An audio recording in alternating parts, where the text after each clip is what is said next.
சங்கங்களை சங்கங்கள் பதிவு சட்டத்தின் கீழ் பதிவு செய்ய முடியுமா என நிலைப்பாட்டை தெரிவிக்க தமிழக அரசிற்கு சென்னை உயர்நீதிமன்றம் உத்தரவு பிறப்பித்திருக்கிறது.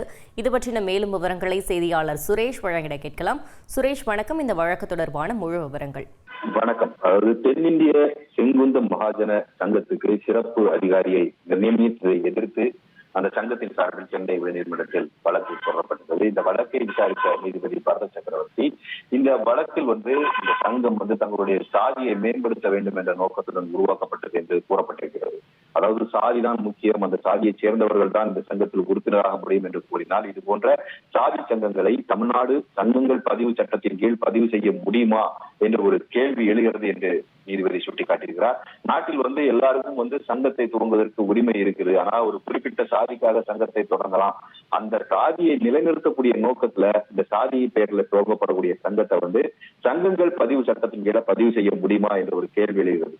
அது மட்டும் இல்லாமல் இந்த சங்கங்களுடைய சட்டம் அறிவியல் வளர்ச்சி சமுதாய தொண்டு செய்யக்கூடிய நோக்கங்களுக்காக சங்கங்கள் துவங்குவதற்கு அந்த சட்டம் வகை செய்கிறது. இந்த சட்டத்தின்படி சங்கங்களை தொடங்கலாம். ஆனால் அரசியலமைப்பு சட்டம் சாதி இல்லாத சமுதாயத்தை உருவாக்க வேண்டும் என்று கூறுகிறது.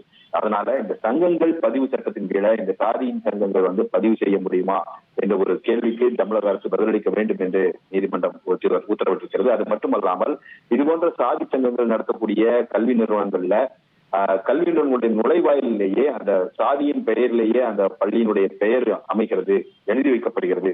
அந்த அப்படிப்பட்ட பள்ளிகள்ல பணியாற்ற போகக்கூடிய ஆசிரியர் முதல்ல சொல்லிக் கொடுக்கக்கூடிய பாடம் என்னவென்றால் சாதிகள் இல்லையடி பாப்பா என்ற ஒரு பாடத்தை சொல்லிக் கொடுக்க வேண்டிய நிலைதான் தற்போதைய நிலையாக இருக்கிறது என்று சுட்டிக்காட்டிய நீதிபதி இந்த விவகாரத்துல தமிழக அரசுடைய நிலைப்பாடு என்ன என்பது குறித்து வருகிற 19ஆம் தேதி பதில் மனு தாக்கல் செய்ய வேண்டும் என்று உத்தரவிட்டு இந்த வழக்கின் விசாரணையை அன்றைய தினத்துக்கு நீதிபதி பரத சக்கரவர்த்தி தள்ளி வைத்திருக்கிறார்.